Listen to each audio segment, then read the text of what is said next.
안녕하십니까. 예. 진도표 확인하셨죠? 이번 순환에는 민법 총칙하고 계약법으로 바로 넘어간다 그랬습니다. 그래서 민법 총칙, 계약법, 물권법 이런 식으로 진행을 합니다. 구조가 나오기 때문에 민사특별법까지도 한꺼번에 다 볼 겁니다. 11, 12월, 1, 2월 달에 강의했던 거를 모아가지고 한꺼번에 합니다. 그리고 조금 더 양이 추가가 돼요. 그래서 제일 중요한 강의고요. 양이 많기 때문에 말이 좀 빨라집니다. 잘 들으셔야 돼요. 또 하나 예습을 하셔야 돼요. 지난 순환까지는 복습 위주로 공부하시고 이번 순환부터는 예습도, 복습은 물론 당연히 하셔야 되고요. 예습도 또 해주셔야 됩니다. 그래서 지난주에 종강하면서 오늘 어디까지 1, 2월 달 강의를 들어오세요, 듣고 오세요 라고 부탁을 드렸습니다. 듣고 오신 분들은 오늘 좀 편하실 거고요. 안 듣고 오신 분들은 여전히 불편하실 겁니다. 여러분들 몫입니다. 그거는 예습을 해오시는 것은. 그리고 이제 복습도 꼭 오늘 강의 촬영한 거를, 그러니까 예습은 1, 2월 달 인강을 가지고 한번 보고 오시는 거고 진도표에 맞춰서, 복습은 3, 4월 달 강의를 다음 주까지 한번 보고 오시는 거예요. 그런 식으로 진행을 해 주시면 됩니다. 아시겠죠? 수업 빠지지 않고 듣는 건 당연한 거고요. 그 다음에 이번 순환부터는 기본서에 나와 있는 기출 문제까지도 여러분들이 한번 풀어보시는 훈련을 해보셔야 됩니다. 그래서 공부한 내용과 기출 지문이 어떻게 매치가 되는지, 그러니까 알고 있는 내용과 기출 지문이 달라요.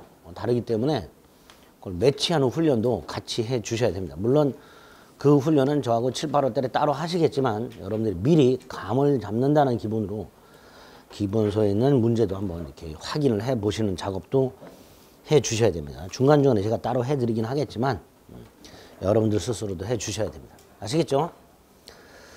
마지막 하나 부탁드리고 싶은 것은 이제 책을 뭐 11, 12월 달, 1, 2월 달은 제가 책을 읽지 마시라 그랬어요. 그런데 이번 순환부터는 복습하시면서 제가 체크해 드린 부분을 한번 꼼꼼하게 읽는 것도 같이 해 주셔야 됩니다. 체크해 드린 부분만. 예? 예. 나머지는 읽지 마시고. 26페이지입니다. 민법은 개인과 개인 사이에 매매 계약 따위를 하게 되면 권리와 의무가 생긴다 그랬어요. 이 권리와 의무를 법률 관계라고 한다 그랬고요. 이런 권리와 의무 관계에 분쟁이 생겼을 때 그 분쟁을 해결하는 법이 민법이라고 했습니다. 법률 관계에 관련된 분쟁을 해결하는 법. 누가? 법원이. 그리고 이 법원은 당사자 간의 분쟁을 둘 중에 한 사람이 소송 등을 제기해서 그 소송을 제기받은 법원이 민법이라는 법을 가지고 이걸 해석을 해서 당사자 간의 분쟁을 해결해 준다 그랬어요. 그래서 민법 공부에서 핵심이 민법이라는 법 조문을 어떻게 해석하는가, 그 해석이 문제예요. 해석. 그래서 이 해석과 관련해서 개인이 해석할 수도 있지만 공권력 있는 법원이 해석을 해놓은 거, 이거 판례라고 한다 그랬죠. 이 판례가 민법 공부의 핵심적인 내용이 됩니다. 조문과 조문에 대한 해석, 즉 판례, 이 두 가지가 민법 시험의 축이 됩니다. 99%의 문제가 조문과 판례에서 출제가 됩니다. 그걸 어떻게 해석하는가의 문제입니다. 두 번째, 민법 조문을 해석하기 위해서는 용어 알아야 되고 조문 구조 알아야 된다 그랬어요. 그 중에 조문의 구조가 3단 구조로 이루어져 있습니다. 3단 구조로. 민법 조문 구조가. 그 마지막에 있는 게 결과예요. 어떤 결과. 그 앞에 있는 게 원인이고요. 그 원인을 구성하는 구성 요소가 있습니다. 조문이 이런 구조로 되어 있어요. 민법 조문이. 대부분의 민법 조문이. 어떤 구성 요소가 모여서 원인을 만들게 되고 그 원인에 따라서 일정한 결과가 발생하는 이런 구조로 되어 있고요. 이 결과를 법률 효과라고 부르고 원인을 법률 요건이라고 부르고 구성요를 법률 사실 이렇게 부른다 그랬습니다. 학자들이 이렇게 이름을 붙인 거예요. 그래서 법률 사실이 모여 법률 요건을 충족시키면 그에 따른 법률 효과가 발생하는 이런 구조로 되어 있고, 이 법률 효과는 누군가에게 권리가 변동되는 것, 이게 법률 효과가 됩니다. 권리 변동은 크게 세 가지 모습이 있습니다. 권리를 취득하고, 권리를 변경하고, 권리가 소멸되는 세 가지 모습을 가지고 있기 때문에. 이렇게 권리가 변동이 되려면 일정 원인이 있어야 된다 그랬어요. 어느 날 갑자기 하늘에서 권리가 뚝 떨어지지 않는다 그랬어요. 그래서 권리가 변동되려면 그 원인이 크게 두 가지가 있다. 법률 행위와 법률 규정. 법률 행위는 매매 계약 같은 거 생각하시면 된다 그랬어요. 매매 계약 등을 통해서 내가 원하는 권리를 취득하게 됩니다. A 토지 소유권을 내가 취득하고 싶어. 그럼 그 A 토지를 갖고 있는 사람과 매매 계약을 통해서 돈 주고 사면 되죠. 그래서 권리를 취득하게 됩니다. 또는 상속 등을 통해서 내가 원하든 원하지 않았든 아버님이 돌아가심으로써 상속이라는 민법 규정을 통해서 내가 그 아버님 소유 물건에 대한 권리를 취득하는 이런 두 가지 경우가 법률 요건이 됩니다. 그 중에 핵심이 요거죠.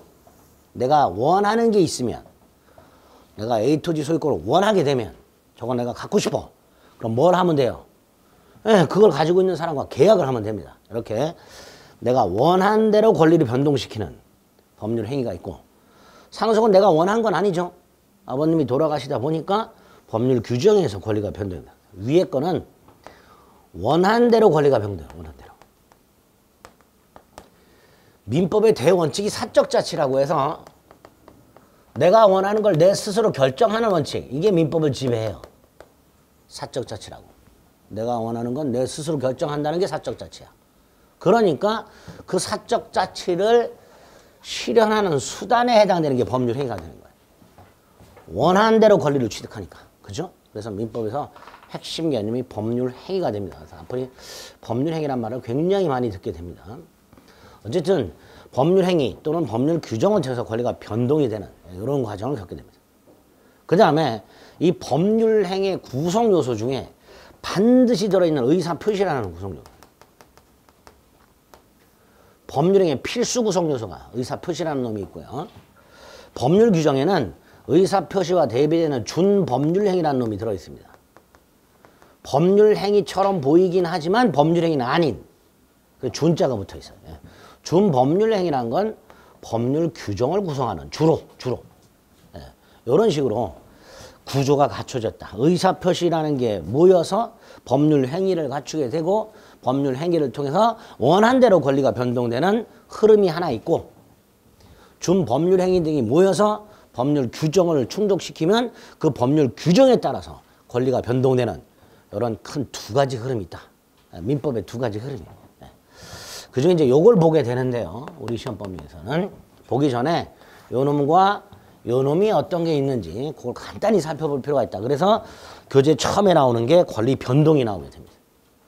권리 변동의 뜻이 의에는 사람이 살다 보면 타인과 일정한 관계를 맺게 되는데 그 관계 중에서 양가로 2번 법률 관계라는 말이 나와 있죠. 그 법률 관계는 양가로 3번 권리 의무 관계를 말하게 된다. 이런 권리 의무 관계가 변동된다. 뭘 통해서? 법률 행위나 법률 규정을 통해서. 이때 그 결과물 어떤 게 있는가? 그게 이제 26페이지 권리 변동의 형태라고 나와 있습니다. 세 가지가 있다 그랬죠. 취득과 변경과 소멸. 취득은 원시 취득과 승계 취득의 형태가 있고요. 승계 취득은 이전적 승계와 설정적 승계 형태가 있습니다. 이전적은 특정 승계와 포괄 승계 두 가지 형태가 있게 됩니다. 취득은 이렇게 분류가 됩니다.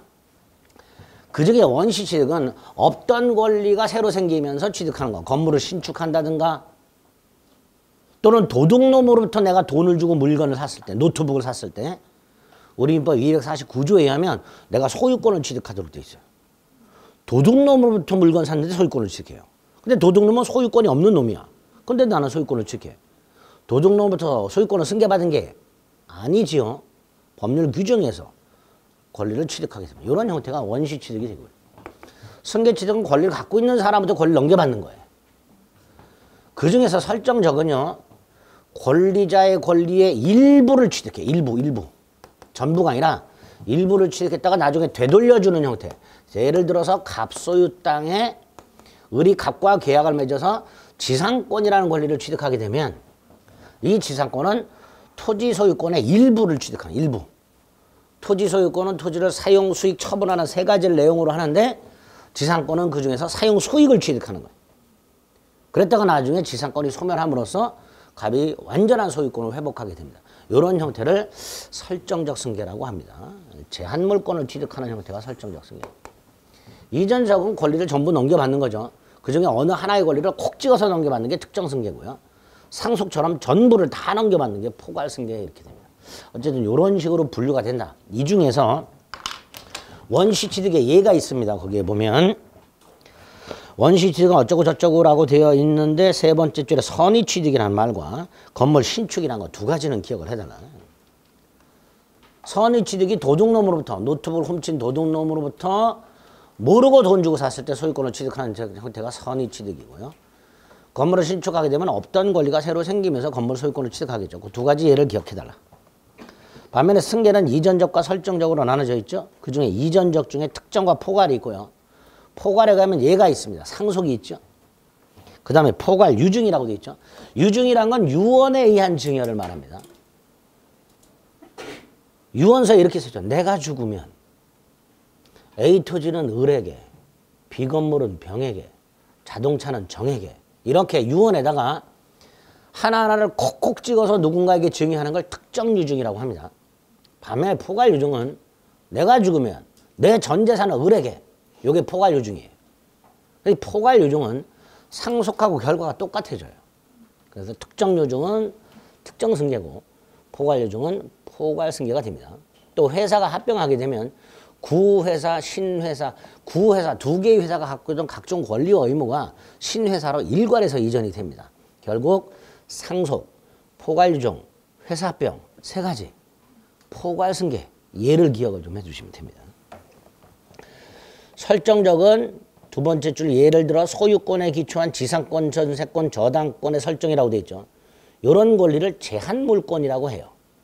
소유권을 제한하는 물건들 이런 걸 취득하는 걸 설정적 승계를 한다 이렇게 하시면 됩니다. 변경이 있습니다. 세 개. 주체의 변경, 내용의 변경, 작용의 변경이 되죠. 내용의 변경은 다시 수량의 변경인 양적 변경과 성질의 변경인 질적 변경 이렇게 두 가지가 있게 됩니다.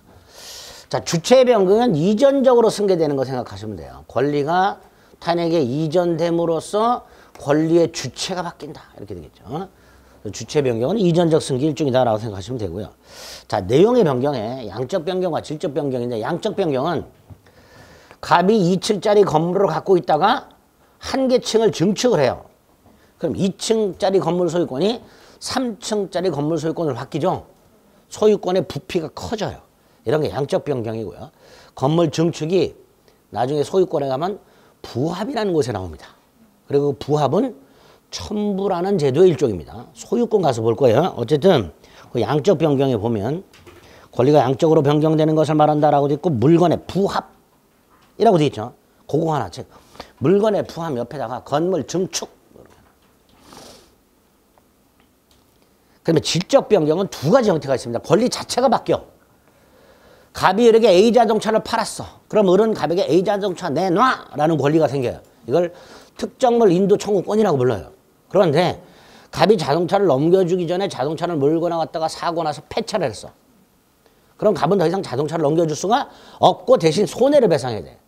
결국 을은 A 자동차를 넘겨달라는 청구권이 손해를 배상하라 라는 청구권으로 바뀌어요. 특정물 인도 청구권이 손해 배상 청구로 바뀌는 경우 이렇게 권리 자체가 바뀌는 질적 변경이 하나 있고요. 또 하나는 저당권 가서 할 건데요.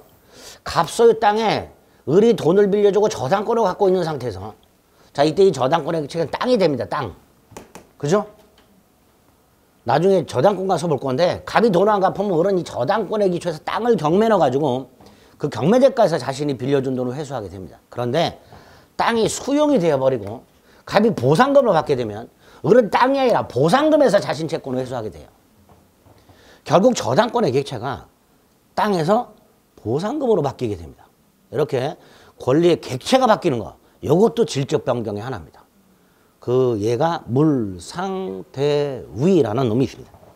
동그라미 1번 물건 인도를 목적으로 하는 채권이 손해배상 채권으로 바뀌는 경우하고 물상대위라고 되어 있죠. 그 두 가지 예를 기억해야 돼요. 질적 변경. 특히 물상대위는 나중에 저당권 가서 다시 할 겁니다. 외울 게 많아요. 그래서 민법 총칙은 뒤에서 나오는 제도들이 예로 많이 나와요. 그 예가 이해가 안 되는 경우가 되게 많습니다. 뒤에서 하기 때문에. 일단 눈도장을 찍어달라요. 어쨌든 질적 변경에 두 개가 있다. 기억하세요. 지난 순에는 하나만 외웠어요. 그죠? 뭐 두 개, 물상대위까지. 그 다음에 다음 페이지에 보면 작용의 변경이라고 되어 있는데요. 작용의 변경 권리 효력이 바뀌는 걸 말합니다. 둘 다 나중에 또 뒤에서 합니다. 임차권이라는 채권이 등기를 함으로써 대항력이 생기는 경우. 원래 임차권이라는 권리는 대항력이라는 효력이 없어요. 나중에 다 합니다. 그런데 부동산 임차권에 등기를 하게 되면 대항력이라는 효력이 생겨요. 효력이 바뀌었죠. 이런 게 작용의 변경입니다. 또 1번 저당권이 소멸함으로써 2번 저당권의 순위가 올라가는 경우 효력이 강화가 돼요. 2번 저당권보다 1번 저당권이 효력이 더 세요. 그런데 선순위 저당권이 소멸함으로써 2번 저당권이 1번 저당권이 되어버리면 효력이 강화가 됩니다. 이런 것들이 무슨 변경? 효력의 변경, 작용의 변경 이렇게 됩니다. 작용의 변경 이해 두 개. 대항력이라는 효력이 없는 임차권이 대항력을 갖추는 경우하고 저당권의 순위가 승진하는 경우하고 두 가지 예를 기억하자. 특히 앞에서 봤던 질적 변경과 지금 본 작용의 변경을 반드시 구별하셔야 됩니다. 물어보게 되면 그거 구별하는 문제가 간혹 나와요. 소멸이 있습니다. 두 가지가 있죠. 절대적 소멸과 상대적 소멸이 있는데요. 상대적 소멸은 쉬워요. 권리가 이전돼요. 갑에서 을로. 그럼 갑은 권리가 상실되죠. 이게 상대적 소멸이에요. 권리가 타인에게 이전됨으로써 내 입장에서 권리가 소멸하는 게 상대적 소멸이고요. 절대적 소멸은 건물이 철거되거나 또는 하류에 댐이 건설돼서 내 땅이 소멸이 됐어. 그 건물이나 땅에 대한 권리는 영원히 사라졌죠. 이런 걸 절대적 소멸이라고 합니다. 특히 절대적으로 소멸하는 권리는 원칙 부활하지 않습니다. 그러니까 댐이 철거가 돼서 옛날에 수몰됐던 내 땅이 드러났다 해서 내 옛날 소유권이 되살아나거나 하는 일은 없습니다. 이 땅이 수몰되는 걸 토지의 포락이라고 하는데요. 토지가 포락됨으로써 토지 소유권이 절대적으로 소멸한 경우에는 나중에 다시 땅이 드러났다 하더라도 성토를 했다 하더라도 이미 절대적으로 소멸한 토지 소유권은 부활하지 않는다는 특징이 있습니다. 어떻게 두 가지 소멸이 있다. 이렇게 기억을 해두시면 되겠습니다. 자, 이렇게 법률 효과, 민법의 3단 구조 중에서 마지막에 있는 결과물, 법률 효과, 뭘 말한다? 권리 변동을 말하고 권리 변동은 이런 형태가 있다. 그 중에 제가 체크해드리고 외우시라고 한 거는 이번 순환에 완전히 외워주셔야 됩니다. 그리고 보니까 권리 변동의 원인이라는 타이틀이 있죠. 이거죠. 권리를 변동시키는 원인. 뭐 이렇게 번쩍거려. 갑자기 클럽 분위기가 나는데. 그죠? 오늘부터 초등학생 1, 2학년 애들 학교 나가죠. 아, 신나겠네, 애들. 그렇게 해야죠. 그죠? 학교 나가야지, 뭐. 백신도 맞기 시작했는데. 전 와이프가 백신을 맞았어요. 아스트라제네카를. 한 3일을 빌빌거려. 걱정돼요. 온몸에 쑤시는 거 막 두드러 맞은 것 같다 그러고 막 걱정돼.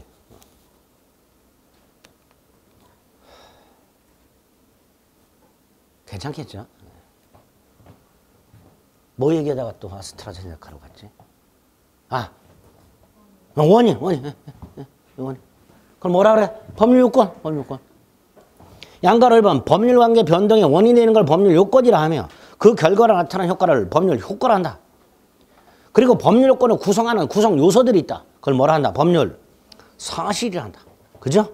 그리고 오른쪽에 양가로 2, 양가로 3. 이게 이해가 되는 것들이에요. 자만 올 때 읽어보시면 돼요. 이런 것들은. 그 다음에 법률 사실을 분류를 해놨어요. 다 필요 없습니다.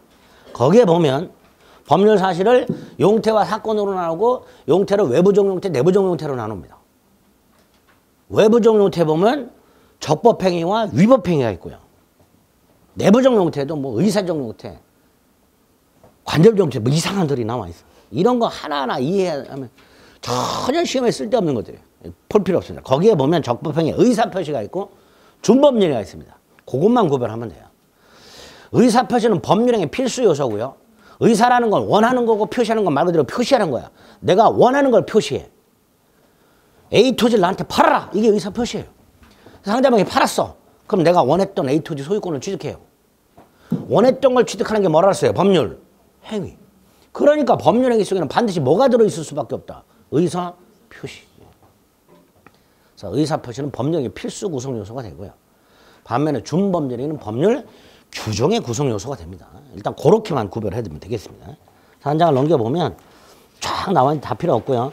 동그라미 부분에 기억에 의사표시가 있고 니은에 준법률행위가 있습니다. 준법률이 뭐라고 되어 있어요? 법률 규정에 설정 효과가 생긴다고 그랬죠. 그러니까 법률 규정의 구성 요소들은 준법률 행위라는 게 있더라. 이렇게 생각을 해주시면 됩니다. 그 준법률 행위 중에 보면 표가 있고요. 표현 행위 중에 의사의 통지라는 놈이 하나 있죠. 의사표시가 아니고 의사의 통지. 거기에 보면 최고라는 놈이 하나 있어요. 그거 하나 기억을 해달라. 그거 하나. 최고 다른 거 아닙니다. 내가 돈을 꿔줬는데 안 갚아요. 그럼 돈 갚아. 이게 최고예요. 내가 돈을 받고자 하는 의사를 표시한 거죠. 그죠? 내가 꿔준 돈을 받고자 하는 의사를 표시한 건데 내가 돈 갚아 그러면 돈이 갚아줘요? 아니잖아. 채무자가 협조를 해야 되잖아요. 그러니까 분명히 돈 갚아도 내가 원하는 거, 돈을 받고 싶은 나의 의사를 표시하기는 했지만 내가 원하는 대로 효과가 생기지는 않아요. 그래서 이런 건 형태는 의사표시와 비슷하지만 의사표시와는 달리 내가 원하는 대로 효과가 생기지는 않아. 그래서 의사의 통지라고 부르자라고 약속을 한 거예요. 그래서 의사표시하고 준법률행위 구별하시고 준법률 중에 의사표시와 외형이 가장 비슷한 게 의사의 통지야. 그거 두 가지 구별을 좀 해주시면 됩니다. 됐죠? 자, 일단 요 정도 확인하고 33페이지로 가봅니다. 자, 본격적으로 법률행위가 나왔어요. 가장중행위 오라 그랬습니다. 법률행위. 인간의 행위 중에서 의사표시를 필수 요소로 하면서 인간의 행위 중에서 의사표시가 없는 행위도 굉장히 많아요. 잠자고 밥 먹고 이런 것들. 의사표시하고 아무 상관이 없는 거예요. 잠을 자거나 밥을 먹거나 그러면 권리 의무가 생겨요. 내가 원했던? 아니잖아. 그러니까 인간의 행위 중에서 의사표시가 없는 행위도 굉장히 많은데 그 인간의 행위 중에서 의사표시라는 놈을 필수적으로 포함하고 있는 행위를 뭐라고 부르자? 법률 행위라고 부르자. 그리고 법률 행위를 통해서 당사자에게 뭐가 생기다? 원했던 대로 권리와 의무가 생긴단 말이죠. 이런 걸 일단 법률 행위라고 하자. 그래서 첫 번째 줄에 사적 자치를 실현하는 수단이라고 그랬어요. 그죠? 민법의 대원칙이 나의 권리 의무 관계는 내 스스로 결정해서 만들어 간다는 게 사적 자치야. 그러니까 뭐하고 개념이 딱 일치를 해요. 법률 행위라는 개념과 딱 일치하게 됩니다. 법률 행위는 사적 자치를 실현하는 수단이다. 2번에 1번 의사표시를 필수 요소로 한다. 그래서 법률 행위와 의사표시의 관계는 이런 그림이 그려진다 그랬어요. 앙꼬와 찐빵의 관계라고 그랬어요. 의사표시는 앙꼬, 법률 행위는 찐빵. 앙꼬 없는 찐빵이 있을 수 없듯이 의사표시 없는 법률 행위는 있을 수가 없다. 또 찐빵이 앙꼬로만 이루어졌냐? 아니다. 그러니까 법률 행위가 의사표시로만 이루어졌냐? 그거는 아니다. 법률행위 속에는 의사표시 이외의 요소도 있을 수 있다. 이렇게 되겠죠. 그래서 동그라미 1번 의사표시를 필수 요소로 한다. 2번 법률행위와 의사표시가 반드시 동일한 개념은 아니다. 찐빵과 앙꼬가 동일한 개념이냐? 아니다. 아니다. 그죠? 3번 찐빵이 의사표시만 이루어졌냐? 아니다. 그러니까 법률행위가 의사표시로만 이루어져 있냐? 아니다. 의사표시 이외의 요소도 들어있을 수 있다. 그래서 그 법률행위와 의사표시 관계는 앙꼬와 찐빵의 관계로 이해하시면 그 지문들이 다 이해가 됩니다. 자, 일단 법률행위는 이런 걸 말한다. 인간의 행위 중에서 의사표시를 필수 요소로 하면서 당사자가 원했던 대로 표시한 대로 권리와 의무를 발생케 하는 인간 행위를 법률 행위를 하자. 됐죠? 다음 페이지 뭐하고 구별해놨어요? 법률 규정의 구성 요소인 준법률에 구별해놨어요. 어떤 차이가 있어? 법률 행위는 당사자가 원하는 대로, 준법률 행위는 법률 규정에 의한 효과가 생깁니다. 법률 규정. 아까 돈 갚으라고 제가 그런다 그랬죠? 최고라 그랬죠? 나는 원하는 게 뭐야? 돈 받는 거야. 근데 돈 갚으라고 내가 요구하게 되면 내가 원하는 의도와는 상관없이 법률에 의하여 나의 채권에 소멸시효라는 걸 중단시켜줘요. 채권의 소멸시효라는 건 채권을 가지고 있는 자가 일정 기간 채권을 행사하지 않으면 그 채권을 소멸시켜버리는 제도를 말하는데, 내가 돈 갚아라고 독촉을 하게 되면 법률에서 나의 채권의 소멸시효를 중단시켜줍니다. 이건 내가 원했던 결과가 아니에요. 법률 규정에 의한 효과예요. 이런 식으로 준법률행위는 당사자 의도와는 상관없이 법률 규정에 의한 효과가 생기다 생각하시면 됩니다. 이런 법률행위가 어떤 게 있는가? 종류. 첫째, 법률행위 필수 요소인 의사표시 수에 따라서 의사표시가 딱 하나 들어있는 단독행위와 2개 이상 들어있는 계약 합동행위, 이 두 가지가 있다. 계약은 계약법 가서 볼 거예요. 계약은요, 잘 생각해 보세요. 매매 계약을 할 때요, 각과 을의 이해관계가 충돌하죠. 매도인은 내 물건을 되도록 비싸게 팔려고 할 것이고, 매수인은 내가 원하는 물건을 되도록 싸게 사려고 하기 때문에 양당사자 의사가 충돌합니다. 이걸 대립적 의사라고 해요. 이걸 계약이라고 합니다. 반면에 합동행위는 갑을병이 회사를 설립해. 주식회사 같은 거, 주식회사는 영리사단법인이에요. 무슨 법인? 영리사단법인. 영리를 추구하는 사람이 모여있는 단체, 주주가 모여있는 단체, 이게 주식회사예요. 그런데 주주들이 셋이 모여갖고 주식회사 설립할 때 이해관계가 충돌해요? 일치해요? 일치하죠. 그죠? 서로 목적이 다르면 하나의 회사를 세울 리가 없단 말이지. 그래서 계약과는 달라. 계약은 의사표시가 충돌하는 대립적인 의사표시로 이루어져 있고요. 합동행위는 하나의 목적, 동일한 목적으로 구성이 되어 있습니다. 의사표시가. 그래서 이거를 구심적 의사표시라고 해요. 구심이 뭐예요? 모이는 거.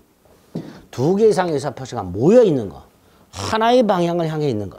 이런 걸 합동행위라고 부르게 됩니다. 계약은 대립적 의사표시, 합동행위는 구심적 의사표시, 사단법인 설립행위, 이런 게 있습니다. 반면에 단독행위는 꼴랑 의사표시가 하나 들어있는 걸 말하고요. 2 종류가 있죠. 상대방이 없는 단독행위와 상대방이 있는 단독행위. 앞으로 상대방이 있는 단독행위는 굉장히 많이 봅니다. 계약을 취소한다든가, 계약을 해제한다든가, 채무를 면제시켜준다든가 등등, 이런 것들이 상대방 있는 단독행위고요. 없는 단독행위 외웁니다. 유언, 재단법인 설립행위, 권리 포기. 권리 포기, 예를 들어서 동산 소유권 포기. 집을 정리해. 버릴 게 너무 많이 나왔어. 그걸 쓰레기통에 싹 모아서 버려. 동산 소유권 포기라는 상대방 없는 단독행위가 됩니다. 이렇게 상대방 없는 단독행위 예를 3가지 기억하자. 자, 단독행위가 있죠. 의사표시가 꼴랑 하나, 2 종류가 있습니다. 그중에 상대방 없는 단독행위 첫 번째 줄에 보면 예가 있습니다. 유언, 재단법인 설립행위, 소유권 포기, 기억하자. 이 단독행위는요, 단독행위는 상대방이 있든 없든 행위하는 자의 일방적인 의사표시에 의해서 효력이 생겨요. 상대방이 있든 없든 상대방의 동의 따위는 필요가 없습니다. 행위자의 일방적 의사표시에 의해서 효과가 생기게 됩니다. 그러면 예를 들어서 상대방 있는 거 한번 볼게요. 갑이 을과 계약을 했습니다. 그런데 갑이 느닷없이 계약을 일방적으로 취소를 해요. 그래서 을이 달려와가지고 물어봤어. 야, 인마, 너 왜 네 맘대로 계약을 일방적으로 취소하냐? 그랬더니 갑이 이렇게 대답을 해. 그냥 간밤에 꿈자리가 사나워서. 그럼 을은 꿈자리가 사나우니까 계약을 취소해도 되는구나. 이렇게 생각을 할까요? 아니면 무슨 개풀 뜯어먹는 소리하고 그럴까요? 예? 아니, 생각을 해보세요. 내가 물건을 샀는데 갑이라는 놈이 느닷없이 계약을 취소하고 물건을 가져가 버려. 왜 그러냐 그랬더니 기분 나쁘대 그냥. 그럼 그거 수긍할까? 할 리가 없죠.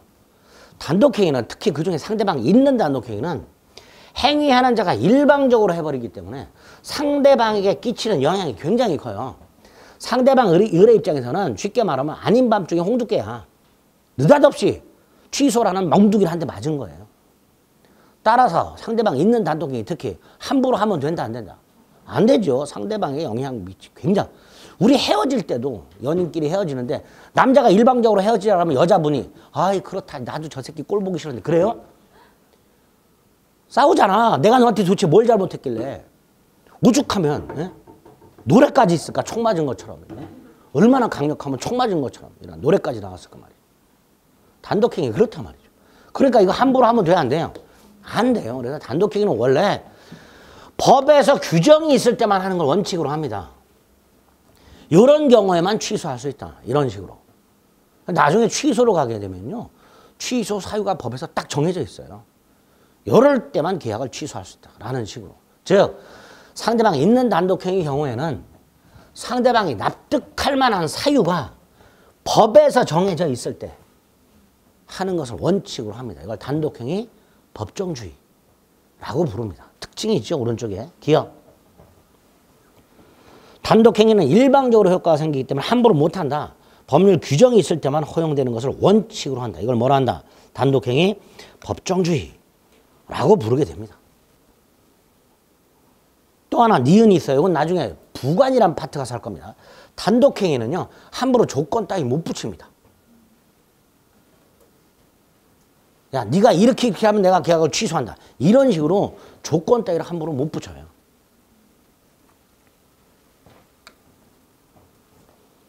그 니은은 나중에 부관 가서 볼 겁니다. 어쨌든 단독행위는 두 가지 특징이 있다. 단독행위 법정주의와 조건기한을 붙일 수 없다. 그 다음에 계약은 두 개의 대립적 의사표시라고 그랬죠. 반면에 합동행위는 공동 목적으로 해서 평행적이고 구심적이라고 그랬죠.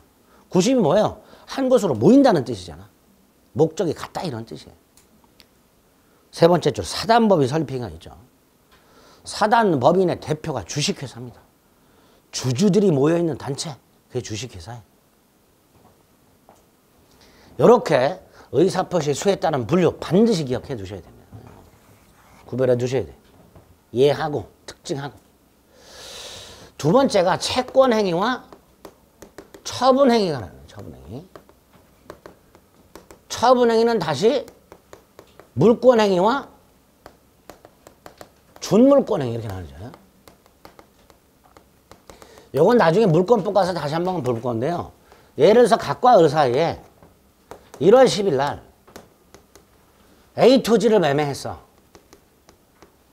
또는 갑이 갖고 있는 특허권을 양도했어. 그리고 1월 20일 날 갑이 을에게 A 토지 등기를 넘겨주거나 특허권 등록을 넘겨줬어. 등록 명의. 특허권은 특허청에 등록 명의가 있죠. 네? 특허권자가 누군지 딱 등록이 돼 있어요. 근데 어쨌든 매매계약이나 특허권 양도계약을 하고 나중에 등기를 넘겨주고 등록을 넘겨줬어요. 자, 계약을 먼저 했어.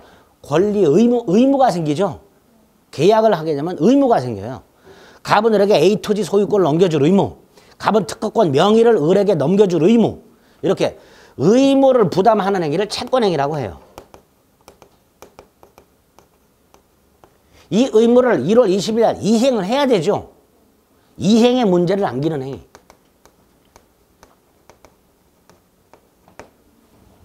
의무를 부담하고 그 의무를 나중에 이행을 해야 되는 문제가 남는 행위.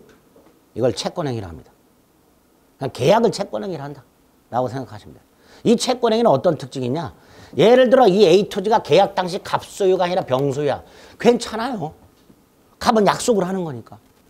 20일까지 어떻게든 넘겨줄게 라고 약속만 하는 것이기 때문에 1월 10일 날 계약 당시에 저 A 토지가 꼭 갑소유가 아니어도 됩니다. 즉 채권행위라는 걸 할 때는요. 그 권리에 관한 처분 권한이 없어도 돼요.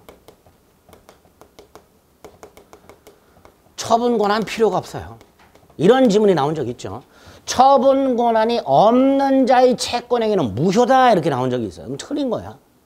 채권행위는 약속만 하는 거기 때문에 채권행위 당시에는 그 권리에 관한 처분 권한이 필요가 없습니다. 이걸 채권행위라고 해요. 반면에 등기를 넘겨주거나 등록 명의를 넘겨줬어요. 의무를 이행했죠. 그죠? 더 이상 해야 할 일이 남아요, 안 남아요? 안 남아요. 등기 넘겨주면 끝이야. 등록 명의 넘겨주면 끝이야. 이행의 문제를 남기지 않아요. 그 다음에 등기를 넘겨주거나 등록 명기를 넘겨줄 때는 정당한 권한이 있어야 되죠. 내 걸 넘겨줘야 되잖아. 남의 걸 함부로 지 맘대로 넘겨주면 돼야 안 돼요? 안 되지. 그러니까 처분 권한이 필요해요.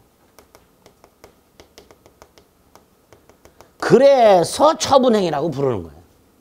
그래서 이걸 처분행위라고 불러요. 자, 처분행위 중에서 위에 거는요. A 토지라는 물건에 관한 걸 넘겨줬죠. 물권행위. 이건 물건에 관한 권리예요? 특허권은? 아니잖아. 무체재산권이라고. 그걸 넘겨줬어요. 준물권행위. 채권행위는 의무부담행위. 처분행위는 이행행위. 처분행위 중에 물권을 넘겨줬어. 물권행위. 물권 이외의 권리를 넘겨줬어. 준물권행위. 이렇게 구별하게 됩니다. 그리고 결론. 처분권 없는 자의 채권행위는 유효. 처분권 없는 자의 처분행위는 무효. 구별되시죠? 구별하셔야 돼요. 기억해놨다가 나중에 물권법 가서 채권행위와 처분의 중 물권행위를 다시 한번 볼 겁니다. 그때 써먹을 거예요. 그래서 35페이지 2번 채권행위와 처분행위가 있고요. 채권행위란 채권 채무를 발생시키는 법률행위에서 이행의 문제를 남긴다. 오른쪽 참고. 무권리자의 채권행위는 유효, 무권리자의 처분행위는 무효. 여기에 기출이 된 적이 있습니다. 참고 체크해서 머릿속에 넣으세요. 넘기면 처분행위는 두 가지. 물권행위와 준물권행위 이렇게 돼 있죠. 세 번째가 요식, 불요식이라고 되어 있는데요. 예를 들어서 유언 같은 법률행위는요. 민법의 5가지 방식 중에 하나로 해야 돼요. 반드시. 비행기를 탔는데 추락하고 있어. 친구에게 카톡으로 유언을 한 게 이거 유언 아닙니다. 민법에는 유언 방식, 카톡 방식에 한 유언이라는 게 없어요. 유언이라고 되려면 반드시 민법에 정해져 있는 5가지 방식 중에 하나를 취해야 돼요. 이런 걸 요식행위라고 합니다. 법에서 정한 일정한 방식을 갖추어야만 되는 행위, 요식. 그런 거 필요 없는 행위, 불요식. 그런데 사적자치 원칙상 법률행위는 불요식이 원칙이 됩니다. 불요식. 앞으로 많이 보게 됩니다. 불요식이란 말. 자, 4번 출연 비출연이 있습니다. 간혹 나옵니다. 이거는. 출연은 TV 나오는 행위 아니에요. 재산을 내놓는 행위가 출연행위입니다. 우리 재산 출연이란 말 많이 쓰죠? 그거 말하는 거예요. 자, 출연행위는요. 개념이 행위자의 재산이 감소. 행위자의 재산이 감소. 그리고 누군가의 재산이 증가. 이게 출연행위예요. 행위자의 재산이 감소하면서 동시에 누군가의 재산이 증가하는 게 출연행위입니다. 이때 이 출연행위는 유상행위가 있고 무상행위가 있습니다. 유상행위가 있고 무상행위가 있습니다. 무상행위는요. 한쪽만 출연을 하는 거. 한쪽만. 증여. 갑이 을에게 A 토지를 증여해요. 갑의 토지 소유권 감소했죠. 예? 갑이 을에게 A 토지를 증여하게 되면 갑의 A 토지라는 재산이 감소합니다. 반면에 을의 재산이 증가하죠. 그걸로 끝. 이게 무상. 한쪽만 출연행위가 있다. 무상. 반면에 갑과 을 사이에 A 토지를 1억에 매매를 했다. 그래서 갑이 을에게 A 토지를 넘겨줬다. 일단 갑의 입장에서는 A 토지 재산 감소, 을의 A 토지 재산 증가했죠. 그리고 을이 갑에게 1억을 줬다. 을의 1억 현금 재산 감소, 갑의 1억 현금 재산 증가 이렇게 됩니다. 갑도 출연행위를 했고 을도 출연행위를 했죠. 둘 다 했지. 유상. 출형행위는 재산 감소 앤드 재산 증가. 동시에. 그게 어느 한쪽만 했어. 무상. 둘 다 했어. 유상. 반면에 비출현행위는 두 가지. 재산 증가과 아무 상관이 없는 거. 미성년자가 계약을 하는데 부모가 동의했어. 부모 재산 증감이 있어요, 없어요? 없어요. 미성년자가 계약을 할 때 부모 동의 받아야 되는데 미성년자가 계약을 할 때 부모가 동의를 했다 해서 부모 재산이 증감하지는 않습니다. 비출현. 또 내가 동산 소유권을 포기했어요. 그럼 나는 분명히 그 동산, 내가 포기한 동산에 관한 재산이 감소한 건 분명하죠. 근데 누군가의 재산이 증가하지는 않았죠. 쓰레기통의 재산이 증가했나? 이렇게 재산 감소로 끝. 누군가의 재산은 증가하지 않는 그런 걸 비출현. 재산 증가가 아무 상관이 없거나 재산 감소로만 끝. 이런 걸 비출현. 이렇게 부릅니다. 재산 행위 중 자신의 재산을 감소시키면서 타인 재산을 증가시키는 게 출현. 그중에 매매나 교환은 유상, 증여는 무상 이렇게 됩니다. 반면에 재산 감소와 상관이 없거나 재산은 감소되더라도 누군가의 재산은 증가하지 않는 이런 것들을 비출현 이렇게 부르게 됩니다. 됐죠? 일단 법률 행위 종류 중에서 요 정도 구별하자. 이번 순환에는. 지난 순환에는 단독행위 계약만 구별했었어요. 예? 조금 더 구별하자. 조금 더. 앞으로 많이 써먹게 됩니다. 예제 보세요. 단독행위가 아닌 것 고르래. 이런 식으로 나와요. 제일 중요한 게 단독행위하고 계약 구별하는 거예요. 거기 보면 매매 예약이라고 되어 있습니다. 매매 예약은 당사자가 나중에 본계약을 체결할 것을 미리 계약. 이게 매매 예약이라고 부르는 거예요. 나머지는 다 단독행위가 됩니다. 어쨌든 이렇게 법률 행위라는 게 어떤 것이고 어떤 종류가 있는가를 생각을 먼저 해주시고 그 다음에 법률 행위를 하게 되면요. 당사자가 원한 대로 권리 의무가 생긴다 그랬죠. 그죠? 그러려면 어떤 요건을 갖춰야 되는가의 문제가 생겨요. 법률의 요건이라고. 일단 법률 행위를 해야 되죠. 내가 원하는 걸 손에 넣으려면 그걸 가지고 있는 사람하고 먼저 계약부터 해야 됩니다. 법률 행위를 해야 돼 먼저. 이걸 성립 요건이라고 해요. 두 번째, 그 계약이 유효해야 돼요. 그래야 내가 원했던 권리를 손에 넣어요. 그걸 각각 성립 요건과 유효 요건이라고 불러요. 자, 성립 요건. 계약을 했냐 안 했느냐의 문제라 그랬죠. 그죠? 내가 원하는 걸 손에 넣으려면 계약을 먼저 해야 돼. 계약을 하려면 어떤 요건이 필요한가? 이게 성립 요건이에요. 만약에 성립 요건을 갖추지 못했다. 이걸 흠결이라고 합니다. 성립 요건을 갖추지 못했다는 건 무슨 뜻이에요? 계약을 했다 안 했다? 안 했다라는 거예요. 이걸 법률행위 부존재, 불성립 이렇게 불러요.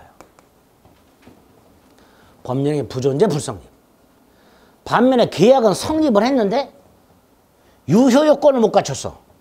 그럼 계약은 무효 아니면 취소할 수 있도록 해놨어요. 결과가 달라요. 성립 요건과 유효 요건을 구별하는 이유, 그 요건을 갖추지 못했을 때 결과가 달라져. 성립 요건을 갖추지 못했다면 계약을 한 적이 없다라는 뜻이야. 계약은 존재하지 않는다라는 뜻이야. 반면에 성립 요건을 갖췄지만 유효 요건을 못 갖췄다면 계약은 했지만 그 계약은 무효 아니면 취소할 수 있다라는 뜻입니다. 여기에다가 오늘 할 건 아닙니다. 당사자 간의 분쟁을 해결하는 법이라 그랬죠. 민법은. 소송이 되고 그걸 해결하는 법이라 했어요. 이 소송은요. 당사자의 주장과 입증, 증명의 문제가 남아요. 내가 소송에서 이기려면 주장하는 바가 있겠지. 내가 저 자식한테 돈을 꿔줬는데 안 갚습니다. 그럼 내가 돈을 꿔줬다는 사실, 저놈이 갚지 않는다는 사실을 주장하고 있겠죠. 반면에 상대방은 뭐라고 할까요? 나는 꾼 적이 없습니다. 라고 주장하거나 꾸긴 꿨지만 갚았습니다. 라고 주장하거나. 보세요. 소송의 구조가 아주 단순해요. 갑은 을에게 돈을 꿔줬다. 근데 안 갚는다. 두 가지를 주장해요. 돈을 꿔줬다. 그런데 안 갚는다. 근데 을은 역시 두 가지. 나는 빌린 적이 없다. 빌렸지만 갚았다. 이런 식의 주장을 하게 될 거예요. 그죠? 그런데 당사자가 주장만 한다면 법원은 재판을 제대로 할 수가 있다 없다? 없죠. 누구 말을 믿을지 모른단 말이지. 그러니까 결국 주장과 뭐가 필요해? 증명. 그죠? 주장과 증명이 필요한 거예요. 그럼 먼저 갑은 돈을 꿔줬다, 안 갚는다 두 가지 주장을 하고 있단 말이지. 여기서 꿔줬다는 걸 갑이 증명하는 거예요.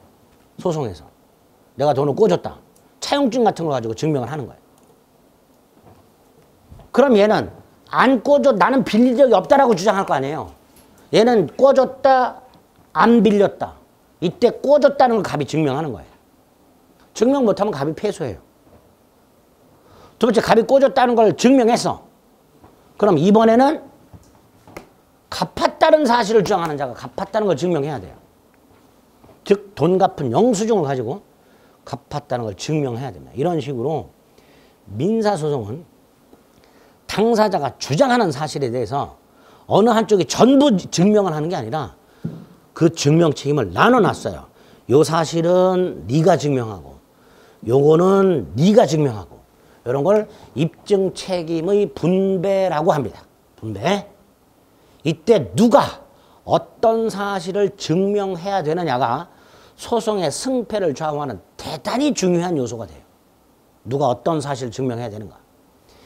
그에 대한 민사소송법에서 학설이 무지막지하게 나오고 아주 어려운 파트예요. 그런데 그걸 우리 시험에 내요.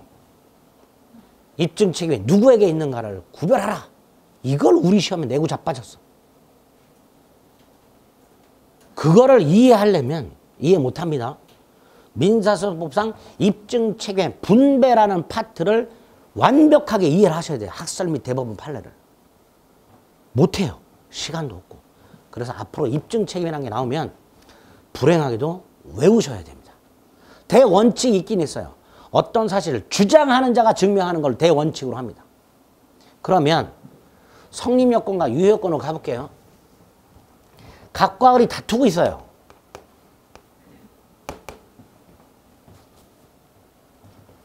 나는 돈을 꿔줬다. 나는 빌린 적이 없다.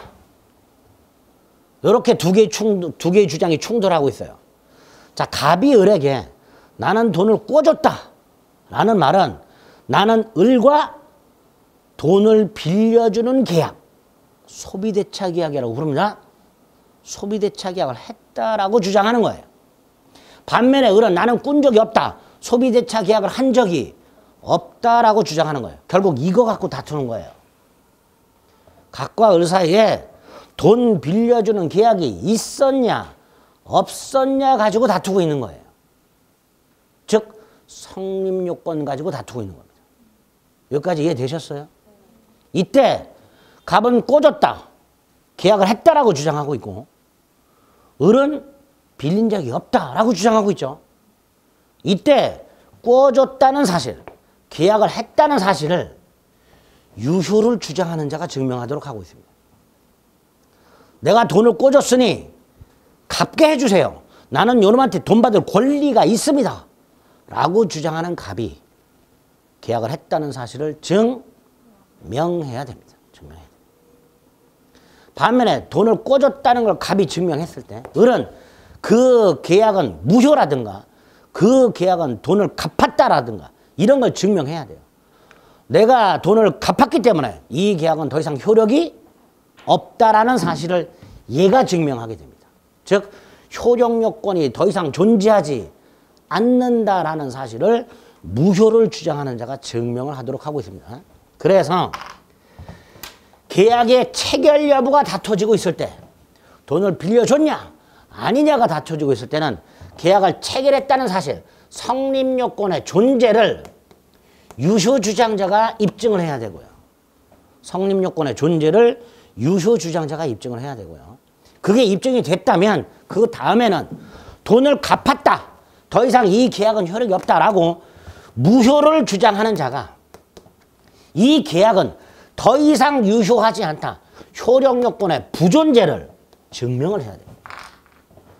법률의 성립 요건과 유효 요건 또는 효력 요건이라고 하는데요.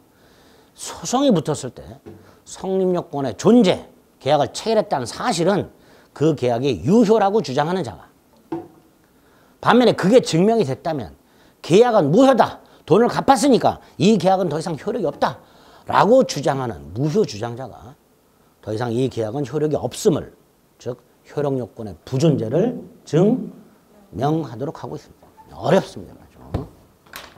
입증 책임 문제입니다. 처음 들으시는 분들도 뭐 처음 한 거니까요. 굉장히 어려운 내용입니다. 오늘 처음 학원 끊어갖고 오신 분들은 저게 뭔 개소리냐 하겠죠. 괜찮아. 어차피 뭐 지금 앉아 계셨던 분들도 오늘 처음 듣는 거예요. 잊으셔도 돼요. 나 또 합니다. 입증 책임. 어쨌든 법률은 이렇게 두 단계를 거쳐야 돼.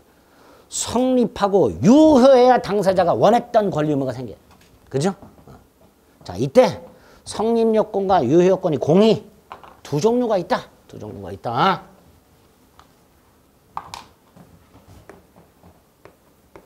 모든 법률행위에 공통적으로 필요한 것. 이걸 일반적 요건이라고 불러요. 모든 법률에 필요한 것. 일반적 성립 요건, 일반적 효력 요건. 효력 요건이라고 하죠. 어떤 특정한 법률 행위에만 필요한 게 있어. 특정한 법률 행위. 모든 법률 행위가 여기에만 필요한 거. 그걸 특별 요건이라고 부릅니다. 일반적 성립 요건, 특별 성립 요건, 일반적 유효 또는 효력 요건, 특별 유효 또는 효력 요건. 이렇게. 여기서 일반적 성립 요건, 단독 행위든 계약이든 합동행위든 채권행위든 처분행위든 어떤 행위든 세 가지는 갖춰야 돼. 행위하는 자가 있어야 되고 원하는 게 있어야 되고 그걸 표시해야 돼. 세 가지. 법률행위는 반드시 뭐가 들어있어야 된다고 했어요? 의사표시. 그 의사표시 속에 원하는 게 있죠. 그 원하는 걸 따로 목적. 하는 사람. 세 가지. 어떤 법률행위든지 세 가지는 갖춰야 된다. 여기에다가 결혼이라는 법률행위는 신고라는 게 필요합니다. 유언이라는 법률행위는 법에서 정한 방식을 갖춰야 돼. 계약금 계약이 성립하려면 계약금을 수수해야 돼. 계약금을 주겠다고 약속만 하면 안 돼. 이런 것들이 특별 성립 요건이 됩니다. 혼인이 성립하려면 신고해야 되고요. 유언이 되려면 방식을 갖춰야 되고요. 계약금 계약이 성립하려면 계약금을 주고 받아야 되고요. 이런 것들은 각각 혼인, 유언, 계약금 계약이라는 것에만 필요한 특별 성립 요건이 되고, 특히 세 번째 거 나중에 매매 가서 다시 한번 말씀드릴 겁니다. 그 다음에 유효 요건, 모든 행위에 일반적으로 필요한 유효 요건. 당사자는 행위 당시 능력이 있어야 되고 목적은 확정이 되어 있어야 되고 실현이 가능하고 법을 위반해서 안 되고 사회 질서를 지켜야 돼요. 의사표시는 의사와 표시가 일치해야 되고 하자라는 게 없어야 돼요. 하자는 사기를 당하거나 강력한 협박을 당한 걸 말합니다. 사기당해서 계약을 하거나 협박당해서 계약한 걸 정상적이라 할 수는 없다라는 취지. 이렇게 일반적 유효권이 세 가지가 필요한데요. 그중에 우리 시험범에 있는 게 요거하고 요거입니다. 확정성, 가능성, 적법성, 사회적 타당성. 의사표시가 일치하고 하자가 없고. 요게 우리 시험범에 있고요. 여기서 두세 문제가 나오게 됩니다. 그럼 당사자 능력이 있을 것. 이거 우리 시험 범위가 아니죠. 아닌데 두 가지는 기억하자. 이 능력 중에 의사 능력이란 놈과 행위 능력이란 놈은 기억하자. 의사 능력은 정신적 판단력을 말하고, 의사 능력이 없는 사람, 의사 무능력자. 예를 들어 만취한 자, 소주 대병 먹고 널브러져 있는 사람, 이런 사람들이 의사 무능력자고요. 이런 의사 무능력자가 법률 행위를 하면 그 법률 행위는 무효로 하도록 하고 있습니다. 무효. 그러니까 행위 당시 멀쩡해야 돼요. 만취한 상태에서 계약하면 안 돼. 뻥 맞은 상태에서 계약하면 안 돼. 그저께인가 보니까 대마초 피고 해롱 나왔는데 나 좀 살려달라고 신고했던데 보니까 완전히 길거리에서 두 놈이 대마초 피고서 맛이 간 상태에서 살려달라고 경찰에 전화했어. 119에다. 나 죽어가요. 대낮부터 맛이 가서 봤더니 대마초 피고. 마약 같은 거 손대면 안 되죠. 두 가지는 절대로 하면 안 되는 게 있죠. 도박하고 마약하고. 패가 망신하죠. 행위 능력은 단독으로 계약을 하는 능력이라고 생각하시면 단독으로 누구의 도움도 없이 단독으로 계약을 유효하게 하는 능력을 행위 능력이라고 생각하시면 돼요. 여기서 말하는 행위는 법률 행위를 말합니다. 행위 능력 이꼴 법률 행위 능력. 그런데 미성년자 같은 애들은 단독으로 계약을 못해요. 부모가 대신해 주거나 부모 동의를 받아야 돼. 이런 애들을 제한 능력자라고 해요. 만약에 제한 능력자인 미성년자가 부모 동의 없이 계약을 해버리면요. 부모가 뭐 할 수 있도록 해놨어요? 취소. 의사 무능력자 행위 무효, 제한 능력자 행위 취소 이렇게 돼요. 그리고 이게 경합하는 경우가 있더라고요.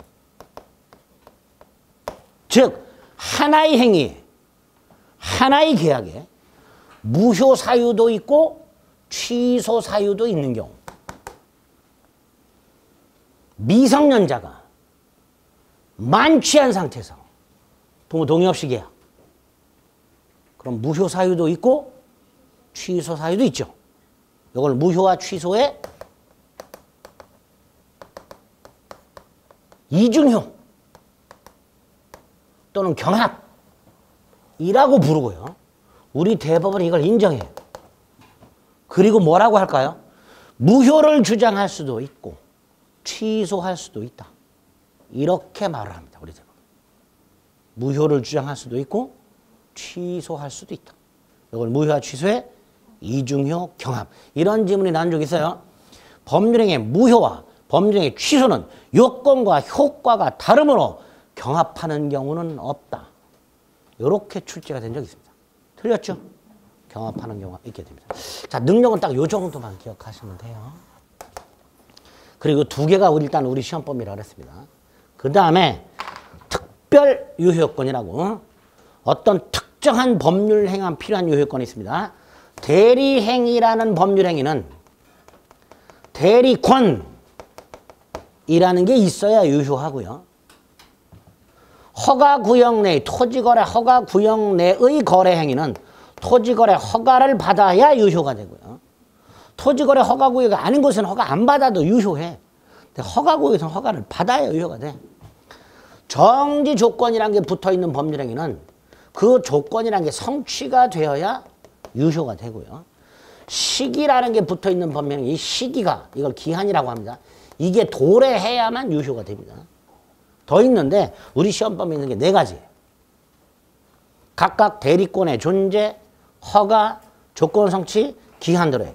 요게 그 대리 행위라든가 허가구역 내의 토지거래라든가 정조건이 붙어있는 행위라든가 시기가 붙어있는 행위에 특별 유효 요건이 되고요. 우리 시험법에서 요게 세 번째. 역시 두세 문제. 요게 무효 취소라고 해서 한두 문제. 요게 부관이라고 해서 한 문제. 요게 민법 총칙 시험 범위가 됩니다. 우리 시험 범위. 5개가. 여기서 10문제가 나오는 거예요. 10문제. 여기부터 딱 수업을 시작해도 되는데 기본적인 걸 알아두셔야 되기 때문에 설명을 드린 거예요. 그래서 37페이지에 뭐 요건이 나와 있습니다. 네 줄 한번 읽어보시고 한 장을 넘기면 성립요건에 2개, 일반적 성립요건과 특별 성립요건. 특별 성립요건은 일단 2개, 세 번째 줄 혼인에 있어서 신고, 유언에 있어서 방식 이렇게 돼 있죠. 그 다음에 그 위에 요물계약에 있어서 물건의 인도라고 돼 있죠. 그 예가 이거예요. 계약금 계약에서 계약금 수수. 요건 나중에 계약법 가서 다시 할 겁니다. 논두장만 체크하시고요. 효력 발생 요건, 일반적 효력 발생 요건이 있고 오른쪽에 특별 효력 발생 요건이 있죠. 그런 것들 일단 구별해 달라. 이제 요거를 이제 하게 될 겁니다. 자, 여기서 우리 하나 암기하셔야 될 게 39페이지 하단에 보면 판례가 하나 있습니다. 농지법이라고요. 농지를 규율하는 특별법이 따로 있는데요. 그 농지법에서 농지를 취득하고자 하는 자는 농지 취득 자격 증명이라는 걸 취득을 해야 돼요. 이때 이 농지 취득 자격 증명이 농지매매의 특별 유효 요건이냐의 문제가 생겼습니다. 즉 농지 취득 자격 증명이 없는 자가 농지를 매매를 했어요. 을이 농지 취득 자격 증명 없이 농지를 매수했어요. 이때 요게 특별 유효 요건이라면 특별 유효 요건을 못 갖췄으니까 무효가 돼야 되죠. 우리 대법원은 특별 유효 요건이 아니랍니다. 그래서 농지 취득 자격증을 갖추지 못한 농지 매매도 무효가 아니다라고 합니다. 요거 시험에 자주 나옵니다. 농지 취득 자격 증명이 유효 요건인지 아닌지를 가끔 물어보니까 그 결론 하나 기억을 해두시면 되겠습니다. 됐죠? 자, 이렇게 기본 내용을 뼈대를 잡고 요거를 이제 민법 총칙에서 보면 되고요. 한 장을 넘기면 요게 먼저 나와 있죠. 두 번째 시간부터 보겠습니다. 여기부터는.